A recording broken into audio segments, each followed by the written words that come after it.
बिस्मिल्लाहिर्रहमानिर्रहीम। मैं हूं ताहिर ढिंडसा और आप देख रहे हैं SDTV। वो जो इसे अंग्रेज़ी में कहते हैं ना, on the tenter hook. Pakistan जो है that seems to be on the tenter hook FATF में।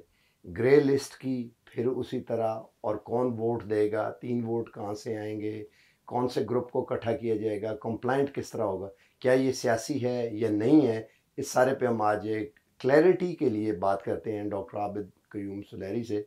उन्होंने एक बड़ा कॉम्प्रीहेंसिव, बहुत समझ आने वाला एक पीस कहीं लिखा भी है। डॉक्टर साहब, वेरी वार्म वेलकम। ये 2-3 जो पहले तो जस्ट क्विकली एक आध मिनट में मतलब टेबल सेट करने के लिए, ये 2-3 जो ग्रुप हैं, एशिया पैसिफिक ग्रुप और दूसरा फेटफ की जो लिस्ट की डिमांड है, ये किस तरह कॉन्फ़िगर होते हैं? कि सबसे पहले तो आपको समझना ज़रूरी है कि फेटफ है क्या। फेटफ एक इंटर गवर्नमेंटल बॉडी है। इस वक्त उसके 37 मेंबर हैं, 2 उसमें ब्लॉक्स हैं, EU और गल्फ़ कंट्री जो गल्फ़ कौंसिल है। तो ये 39 मेंबर पर मुश्तमिल ब्लॉक है जो कि पूरी दुनिया में काउंटर टेररिज्म, फाइनेंसिंग और एंटी मनी लॉन्ड्रिंग जो है उसके स्टैंडर्ड वज़ा करता है और फिर ये उसके मुताबिक उन स्टैंडर्ड्स पे इम्प्लीमेंट करवाने की कोशिश करता है।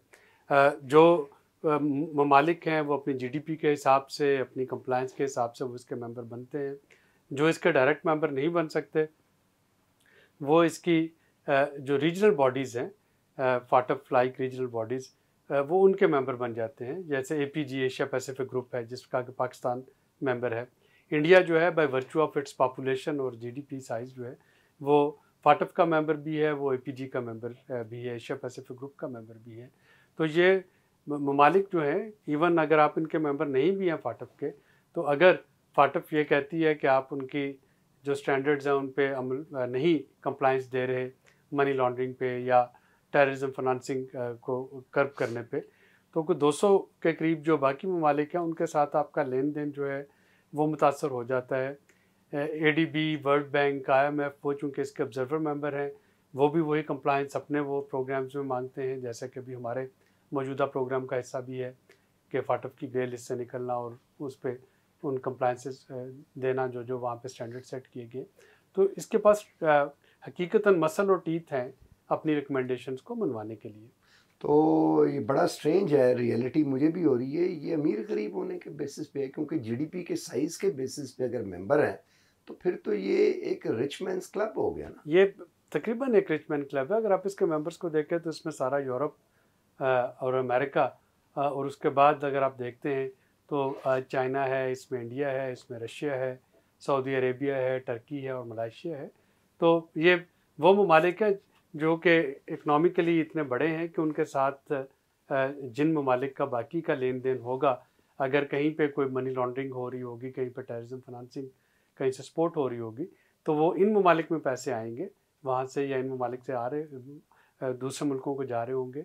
बैंकिंग सिस्टम तो सारे इन्हीं का यूज़ कर रहे होंगे ना, तो लिहाजा इनकी एक से है फाटफ सिस्टम। और इनकी जो सैंक्शंस हैं, मतलब ये तो एक तरह की अनऑफिशियल सैंक्शंस लगाने वाली कि बात अगर अगर तो आप के रूल्स में कोई डेफिशिएंसी पाई जाती है, जैसे पाकिस्तानी रूल्स में पाई गई, और आप कोऑपरेट कर रहे हैं फाटफ के साथ उसको करने के लिए, इम्प्रूव करने के लिए, तो आप ग्रे लिस्ट में हैं। अगर आप सिरे से ही कोऑपरेट नहीं करना चाहते तो फिर आप ब्लैक लिस्ट में आ जाते हैं, जैसा कि नॉर्थ कोरिया है या ईरान है, तो वो एक डिफेक्टो सैंक्शंस है। डिफेक्टिव सैंक्शंस हैं। थोड़ा सा हमें बताएं कि दोनों जो ग्रुप्स हैं, एशिया गल्फ वाले और दूसरा जो है, इनकी क्या कॉन्फ़िगरेशन है और किस तरह चलते हैं? देखिए, जो फैटफ है, फैटफ का तो जैसे कि मैंने आपको बताया कि इसमें 39 वोट बनेंगे, 37 मेंबर और 2 EU और गल्फ को मिला के। जब ये किसी को ग्रे लिस्ट में डालते हैं तो ये एक लिस्ट ऑफ एक्शन प्लान दे देते हैं जिस पे वो आपको अमल करना होता है। फिर आपका म्यूचुअल वैल्यूएशन रिव्यू होता है। उस रिव्यू के बाद आपको 1/3 वोटर्स चाहिए होते हैं, मेंबर्स के वोट चाहिए होता है, जो कि ये कहें कि जो वो मुतमईन है, ताकि फिर आपकी ऑन साइट विजिट हो सके और आपको वाइट लिस्ट में डाला जा सके।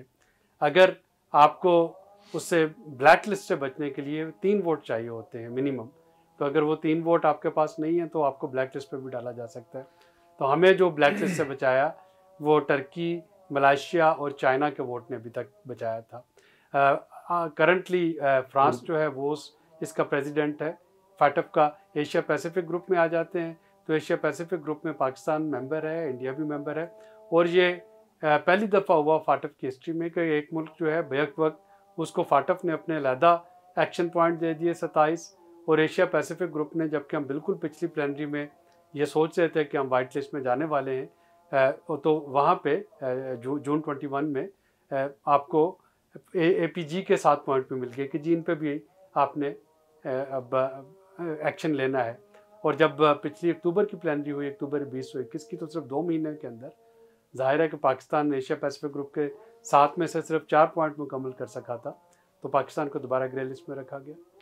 ये बताइए कि तुर्की को तो इस दफ़ा फिर वोटिंग नहीं है, तो कहाँ से आएगा तीसरा वोट? तीसरा वोट जो है मोस्ट प्रोबेबली अगर इसकी नौबत पहुंची अव्वल, तो मेरा ख्याल है कि पाकिस्तान जो है वो बहुत अच्छे तरीके से कंप्लाइंस के करीब तरह लार्जली कंप्लाइंट है, अगर मुकम्मल कंप्लाइंस नहीं भी हुई, और पाकिस्तान को वाइट लिस्ट में आ जाना चाहिए, या उसके लिए प्रदा हो जानी चाहिए कि उसको ऑन साइट विज़िट का प्लान बन जाए, बशर्ते कि हमें जो अगर वहाँ पे सारे के सारे मेंबर्स अटेंड कर रहे हैं तो 13 वोट चाहिए होंगे, 1/3 वोट हमें चाहिए होंगे जो कि अप्रूव करते हैं। और अगर खुदा न खास्ता ऐसा नहीं होता है तो फिर ब्लैक लिस्ट से बचने के लिए, चूँकि इंडिया हर दफ़ा कोशिश करता है पाकिस्तान को ब्लैक लिस्ट करवाने की, तो ब्लैक लिस्ट से बचने के लिए पाकिस्तान को 3 वोट चाहिए होंगे, जो कि हो सकता है कि इस दफ़ा रशिया जो है वो आपको वोट दे दे।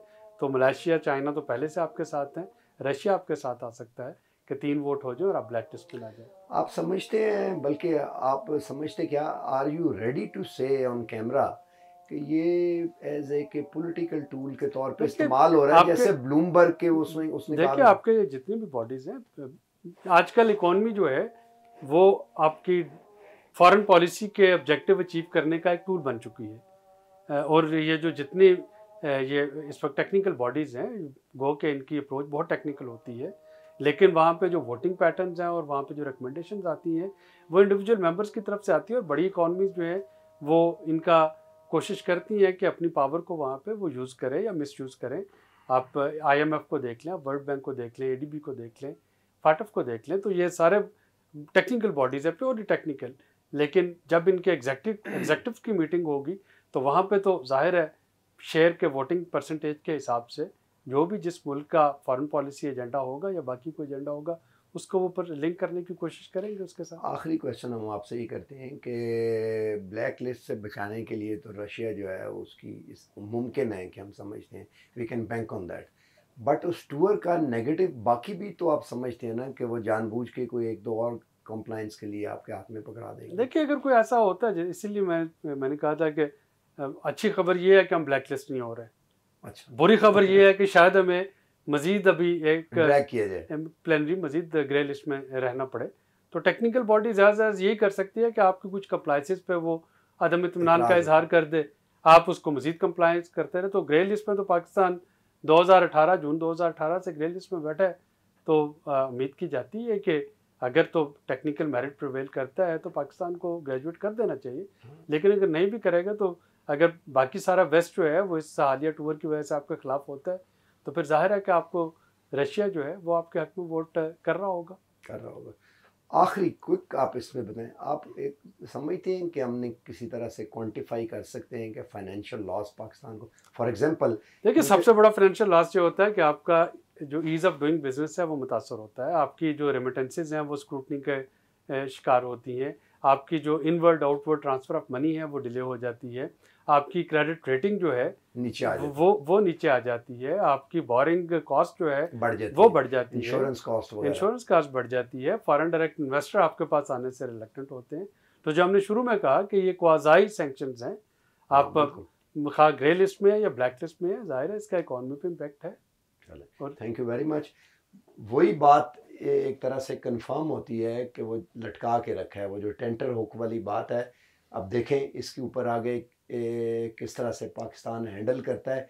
तेज़ी से ग्लोबल सिचुएशन भी चेंज हो रही है, देखें कि इसका आगे क्या सोल्यूशन होता है। आज तक के लिए इतना ही, हो सके तो लाइक और सब्सक्राइब करें, एंड आई वुड रिक्वेस्ट कि अगर आप ऑनलाइन आके अपने कमेंट्स हमें दें तो उनकी रोशनी में फिर हम प्रोग्राम को आपकी उमंगों के मज़ीद मुताबिक ढाल सकेंगे।